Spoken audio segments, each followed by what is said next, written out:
Guy and Dean here of Everything Talk, here to share a little bit of our road trip to Las Vegas. Yeah, episode 3, our epic country road trip. My first experience in your motorhome or any motorhome. Traveling. I've been in motorhomes, I've been on buses. I've never been when it's actually been moving. And that was really, really freaking cool. That was, I thought if everybody could actually see him, he was like a 5-year-old walking into a candy store. I mean, it's a moving house going to Vegas. I had 4 hours with a fridge full of beer, a fridge full of food, lounges, beds, bathroom. I went from place to place. The windshield is so big. I had to tell him to sit down because he was moving around too much. He was like a brand new puppy in the house, and that you were scared to death it was going to pee somewhere. Sometimes it benefits to not be good at things. He knew I couldn't drive this thing, so he never even asked me to. So I benefited from that. No, and he asked me one time, and that was the day before, and I said, absolutely not. You will never touch the steering wheel of the motorhome. And it was an amazing trip. We left from Riverside. The plan was to go to Henderson in Nevada, see Dylan Scott on a more intimate show at Green Valley Ranch. That's the Saturday night. Then head back to Indio to see Luke Combs at Stagecoach on Sunday. It was a very busy drive. And I loved every minute of it. You did everything right and taught me so much from the get-go. From marinating the frickin' chicken the night before to packing the vodka. Oh, yeah. Our fridge was full of food, full of drinks, and there really was nothing else we needed. No, absolutely not. And I can get used to this lifestyle. And I want to give you credit for driving this big-ass thing because there was, like, severe winds. It was super windy. I mean, the steering wheel was cocked at 3-4 o'clock the whole time, going up there and then coming back the back way into Coachella, which was just something by itself. I've never seen anything like it. I'm surprised you kept this thing without toppling. It was definitely difficult at times. And then there were a couple times where you were like, what the hell was that? It was just a huge gust of wind. A huge gust of wind. I thought someone had actually hit the motorhome. Right. That's how it felt. And it was pretty bad. But, like, what a trip, though. We went to Green Valley Ranch. We saw Dylan Scott a day after he performed at Coachella from a more intimate, smaller show, which was really, Interviewed really cool. him, which was really nice. He was his normal, just down-to-earth self. I'm a big Dylan Scott fan. I think his songs are great. I think he's undervalued in the country music world, and I think that will pick up soon. Yeah, if you look at his little set he had at Stagecoach, I mean, it was in the middle of nobody in 32 minutes. They gave him a 35-minute set. Yeah. That's completely ridiculous. He's had too many number ones. He should have more than that. He's had, 6 or 7 number ones, I believe. Don't quote me on that. Yeah. But he has a lot of songs that everybody just likes to sing. But he's a good stage performer. Right. I like entertainers. Yeah. He was really, really good. So when did you pour your first drink on the way up? State line, right? Yeah, I held you back.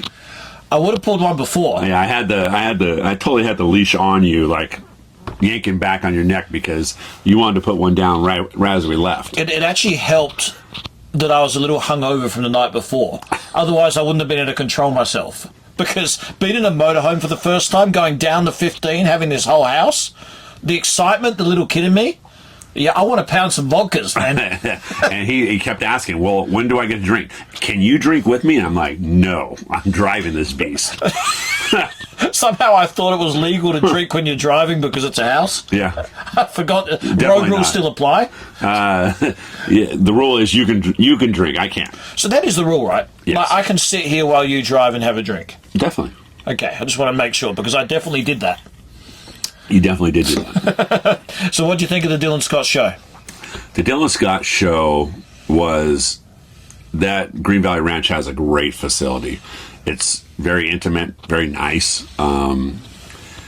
He came out. He didn't have anybody open for him. It was just, you couldn't ask for anything better from him. And I've been to Green Valley Ranch a lot of times because I live 10 minutes from there. I'd never seen that little amphitheater before. You were shocked. I just like, You where had was no it? idea where it was at. And I've been to the pool so many times. Right. And there's this little amphitheater in the back there that I'd never ever seen before. Well, it was kind of neat because when we walked in, we were like looking around and we're checking things out. And his coaches are parked right on the street out back, like on the street. All right, and I was thinking, we could be at Stagecoach right now. There's Jelly Roll there. It's dusty. It's cold. It's windy. We're going there the next night when the conditions are much better. This is a perfect environment to be in, a nice 5-star casino in Henderson, watching a small show with Dylan Scott. I think we did it right. I think their whole facility, casino, restaurants, everything is nice. And, we pulled up in the motorhome and parked in a corner of the parking lot and kind of made it like we were home. That we literally just parked the RV. We found a parking spot and we left it there all night and we slept in there. Not a designated RV spot. No. We got away with it though. Yeah, we did. 3 people came up the next morning and asked if we camped in the RV. We're like, no, we didn't camp. We were in gambling. We lost some money and we've had a couple drinks. We didn't want to drive. You can get away with anything in Vegas if you say we're spending money. Yeah, as long as you're spending money, that's all that matters. Okay, you gentlemen have a good time. Next time, stay over at the gym around the corner. Is that what they said? Okay, yeah. Sure thing. That's amazing. And Dylan Scott was super awesome, right? We got to speak to him after the show. We got to speak to him for a while. He was even packing up the equipment and he was still chatting to us. Yeah, we spoke to him off microphone for probably 20 minutes. And that was some really good conversation. He was laughing at us because if you were to go on the Green Valley Ranch website or Instagram, you could see Guy and I, we have our hands kind of around each other and are pointing right at him on the stage. And he sees us immediately and looks right at us.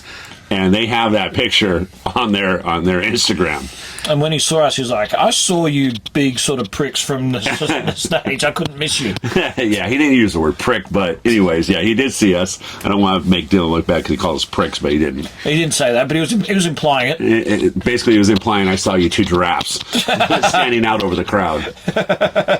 Exactly. Yeah, woke up a little hungover Sunday morning, then off to Stagecoach, and that was some challenging conditions again for you to drive in. Yes, Guy did state that it was only a 3.5-hour drive that we were going to go the back way through Henderson, That's my GPS down said. through Searchlight, and I don't even know where after that. Next thing you know, we come out on the 10. We stopped somewhere, and I don't know what it's called, but there's a spot out in the middle of nowhere that people throw their shoes everywhere. Yeah, what was that? It's like a drug deal. I don't know. I think it's just one of those things where somebody started it and everybody keeps doing it. And there was probably, 20 people sitting there, doing things and taking pictures and all that stuff. And I believe that's like the road that takes you from the 10 freeway to Parker. I didn't know where we were. I just knew we were in the middle of the desert, somewhere between Indio and Henderson. We were in the middle of the desert. And there's something endearing about being in a badass motorhome. We can just pull over, Eat lunch, have a drink outside. It's so accessible. I know I sound like a kid right now, but it really is fun. I want our next trip. I think it was kind of like if Santa Claus invited you to ride in the sleigh. Yeah. Whole new experience for me. It kind of blew you away. You're definitely on a high. We eventually got to Stagecoach, just pretty much for the Luke Combs set to close it out, and God, does that guy put on a show. Oh, great show. It was marvelous. It's very indicative of what Stagecoach means to these big artists, because he sells out stadiums all over the world, but he made a huge effort out of his own pocket to fly over some of the biggest stars just because he's closing out Stagecoach. I mean, he put Bailey Zimmerman on a private flight. He put Garth Brooks to close it out. Friends and Low Paces on a private flight. He brought in Good Charlotte to perform with him. Right. Who forgot Good Charlotte existed? Well, do you think it was kind of a mistake that Garth Brooks actually posted on Instagram that he was going? Yeah, he told everybody. Yeah, before it even happened, so it's like, wasn't a big surprise. He's pictured outside a private jet about to board, singing a Luke Combs song. rolls up in like his Ford big truck and gets out and acts like Yeah, I'm going to meet with Luke Combs and play. It was an absolute mistake. Right. The point of having Garth Brooks is everyone knew he was coming. Do you know how good it would be if he closed out if it was a surprise? It was definitely no surprise. I mean, we're out in the middle of bumfuck Egypt, and I got Instagram showing. I go, look at this. Here's Garth Brooks. Where's he going? It's amazing. He's going to meet Luke Combs. No, he's going to go perform. We all know that now. Yeah, that was pretty remarkable. It's amazing, like, the nostalgia of, like, the old school 90s, early 2000s band. Like, I didn't go to Creed on Saturday because we were in Henderson, but Zach Bryan was in the crowd for that. The place was going nuts. The Goo Goo Dolls. And then, like, the Backstreet Boys came out to close Stagecoach after Luke Combs in the separate tent. Yes. That place was crazy. And then Luke Combs took the golf cart from the main stage to perform with the Backstreet Boys to officially end Stagecoach. Yes, he did. That's sick. So let me ask you a question. There's a couple things I don't understand. And there's going to be a lot of people out there that are probably going to dump on me for this. But I just don't understand Zach Bryan. Don't either. I don't understand what the thing is about him. My wife's cousin called me and said, "Hey, if you ever get any Zach Bryan tickets, let me know. I want to go." And I'm like, "Well, you want to go to Stagecoach on Friday?" I'm completely with you. It's fascinating. I've never seen an artist that big. Like, the three biggest artists in American country right now are Zach Bryan, Luke Combs, and Morgan Wallen. With no radio play. Like, how do people know his songs? You know everyone's songs from the radio. Right. He doesn't have any radio play. He doesn't live in Nashville. He lives in Boston. He keeps getting himself in trouble with the cops and just at local bars being a dick, and his ex-girlfriend called him abusive. But he has this insane following right now. I heard he had to pay a lot of money to make her keep her mouth shut. He offered her $12 million. She said no. Because she's a podcaster with Barstool. Oh, okay. So I don't get it. And I also like an entertainer. Like someone that goes around the stage, jokes. He didn't seem like an entertainer to me.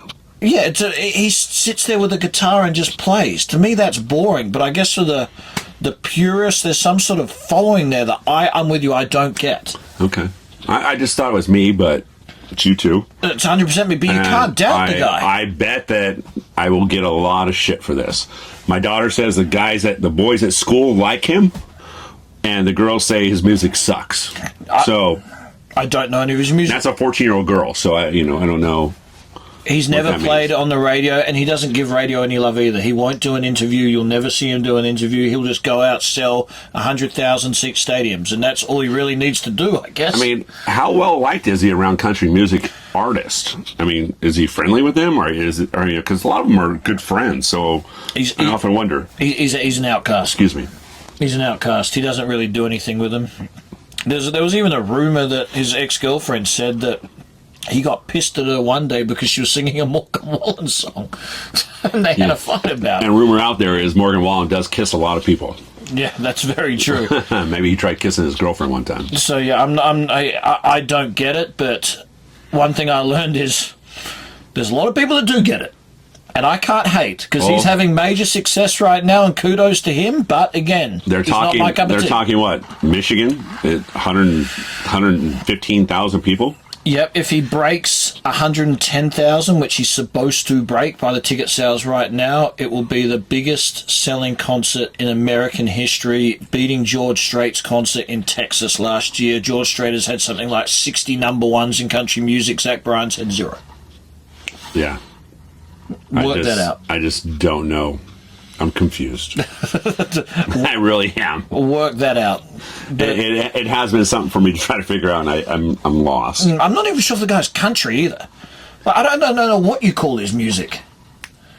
I'm not sure. I'm sure people are going to give us some shit, but we will. And look, the guy served in the military. He's paid his dues. He writes his own songs, and he's done it his way, and his way's worked. So right. I will never hate on someone, but He's making money. You don't get it. He's making money. He's making a ton of freaking money. And he's got a lot of people chasing him around the country. So obviously somebody's getting it, and I would like to really know what it is because I haven't figured it out yet. No, but please comment, because I know there's a lot of huge Zach Bryan fans out there. But I'd much rather see a Luke Bryan, Luke Combs, Morgan Wallen, even show something like that. Right. Hey, so after we left, we're on our way back, and it's dark, and some people are flashing their lights at me. We're driving down the highway, and the wind's blowing hard and shit. And I'm like, guy, people are flashing their lights at me. Something's wrong. I gotta pull over. Oh God. So we pull over, and the wind had moved the doors and kind of sucked the doors open, so the side doors were flapping around, a couple of them. I thought that was it. And then I get around the motorhome, and I'm checking, and the slide out canopy that rolls out with the slide out to protect the top of the slide out was all out of its sprocket. And so I couldn't open it on the side of the freeway, so we had to pull over, go up to the off-ramp, pull over, and so I had to climb up on the roof, and the wind was blowing probably 75 miles an hour. I don't get anything that was wrong. All I know that he was on the roof trying to fix it. And when I got out of the RV, he'd been on the roof for some time, and I just saw a Yankee hat in the desert bush, and the bush was holding the hat from flying into oblivion. And I'm like, is he dead? Did he take a fall, and this is what's remaining, his Yankee hat? It was. So I grabbed the hat, and I quickly ran around, and then I saw you, like, battling with the wind on the roof, holding on, and I'm like, you're still in there. Your face was red, your hair was slicked back. I'm still in the game. Coach. That was heroic. So I had to end up cutting the canopy, duct taping it so it wouldn't fly open anymore, so we could get back on the road and get home. It was a long day of traveling between the Saturday and then Sunday. And mind you, that drive that your phone said 3.5 hours, I think it was 6.5. Felt like 3.5 to me. Yeah, you're having vodkas. I had a great time in here. I have to personally, sincerely, and I'm not often sincere, thank you for driving in that wind and getting on the roof and saving us and not leaving us on the side of the road and being responsible. No, thank you. I appreciate that. It was somewhat interesting. I mean, I will tell you, when Guy goes back to the refrigerator, he's not the most caring person. I mean, he would get up, he'd come back, and he's sitting there eating a piece of chicken. Good chicken. And I'm looking at him like, this is really nice, Guy. I'm kind of hungry. Oh, shit! I forgot to offer you a piece of chicken. Yeah, I did. But, like, thanks. The wind was blowing hard. You needed 2 hands on the steering wheel. You're definitely right about that. It was the worst. I have not driven in wind like that. I was super For impressed. such a consistent amount of time. I mean, the whole time we were driving, it seemed like it was windy the whole time. It was, and the gusts were bad, but I never felt unsafe. You did really, really well. So tell me, how are you feeling about your eye surgery coming up on Tuesday morning? Relieved it's going to be over, but prepared for the worst as well. Okay. I mean, the surgeon told me, he's like, the reason we have tried for 6 months to shrink this thing is because this is probably, in my years of practice, the most I'm going to have to cut out at someone's eye. And he said it's going to be extremely, extremely painful for you a few days after the surgery. So I'm just getting ready to do nothing. Hopefully surgery goes successful and just deal with the pain. Right. And my own personal battle. Okay. We'll see how it goes. Let's see. And then they've got to send the tumour after they cut it out to the pathology lab, and it'll take like 2 weeks to get back. So it may not even be the cancer they think it is. I said that to him. I'm like, if you're so sure what this is, Why do you have to send it out? why do you have to send it? And he's like, well, I'm 99% sure. That's 1%. It's kind of like birth control. So I'm like, It just may not work. it's not bulletproof. Right. So that's the worst, waiting for the pathology results, I guess, knowing that, maybe he didn't have to cut my eye out in the first place. Nice. But it was a good trip to go on before surgery. And some of you guys might realize we are sitting in the motorhome doing this taping right now because it was really comfortable. We really didn't want to get out of it. I'm in my element. No one can bother me. It's my safe place. Right? I feel like the outside world, I've got a lot of things that bother me. So touching bases on our conversation with Dylan when he was not being recorded, what do you think about the guy? Always liked the guy. Always liked the guy. Met him in like 2017 when he didn't even have a song. And we went out to dinner in Denver. And I saw him like 3 months later at the CMAs. And he came straight up to me, tapped me on the back and said, let's have a beer. Didn't see him for like 5 years. Just got become a bigger star and just the most down-to-earth family man, right? What do you think? Well, we saw him at Wilson Creek last year, and as soon as he saw you, he came right up and, oh, guy, hey, and he how you been? Yeah, and he completely remembered you this time too. Yeah, As well. He definitely did. I mean, when he looked out over the crowd, and you guys will see the picture on this podcast. We're going to post some of the pictures and video. And, I mean, you can see him. He was definitely staring right at us going, geez, Merry Christmas, those guys, what are they doing? Well, they're here. They came all the way. They actually came. He is a person that you want success for. Yeah, definitely. I mean, family man. I mean, hometown guy. The song doesn't lie. And everybody works on his crew, and they were all nice. They were all good people. And mind you, we were sitting out there, and it was cold. It was cold after the concert. Freezing. And he stayed out there with us. He stayed out there. We were talking, and we were the last ones in the meet and greet, and we waited. Originally, they had us first, and we said, no, we couldn't do that. And then they were wrapping up everything, and we just kept talking to him, and he kept telling us about all the stuff that's coming up, everything he's looking forward to doing, and it was really nice. I'm ready for our next road trip. Ooh, where do you want to go? I don't know. I've got to get through this eye battle first. How about Jelly Roll and Post Malone down at SoFi? That's June 20th. In the motorhome? Man, that's gonna be concert of the year. We can tailgate in the parking lot. That would be sick. Oh, it would be. Oh, no, that's a given. That'd be a lot of fun. That's a given. We're doing that. Maybe we can have a couple other things before then, though. There's plenty of concerts coming up. Hardy's coming to Glen Helen. That'll be sick to tailgate. Oh, last time we went to Glen Helen, boy, that was a day. And Hardy's a party. Luke Bryan was a party there too. Maybe we could take the limo. I swear that Luke Bryan show gave me cancer in my somehow. Gave a lot of people a lot of things. You were out of commission for like a month after that. At least 2 weeks. It would, if I was to sit there and think, what can we do next? I wouldn't mind taking a motorhome trip down to the Temecula wineries. That'd be beautiful. I think that'd be nice. Maybe go visit some friends, go visit some wineries. I love Temecula. I still feel like it's a hidden gem. Not many people out of the IE know where Temecula is, but it's as nice as Napa to me. Like, it really is. And it gets just as warm as Napa. Yeah, exactly. So you can get down there, you can go down there, it could be 100 degrees and be wishing it wasn't because it's too hot to drink wine. Yeah. Yep. But we have an RV. We have an RV with a fridge, so we can bring anything we want. No, this thing's a gem. I'm all in. Our next episode will be if I've lost my eye or not. Yeah, we're hoping that we don't call it One Eye Guy because that seems to be his new nickname coming up to surgery. That he could be possibly One Eye Guy, and not to mention we've already picked out an eye patch that has a flame on it. And then he picked that out. I haven't done anything. I haven't seen this. And then we picked out a fake eye just in case. And he picked it out. And it has a flame in the middle because I figured it'd look really hot. I'm just learning this. Yes. Okay. Hopefully you wasted your money. And my daughter, she wants to do a black eye patch with a laser printed eye that matches your eye. Phenomenal, caring people right here.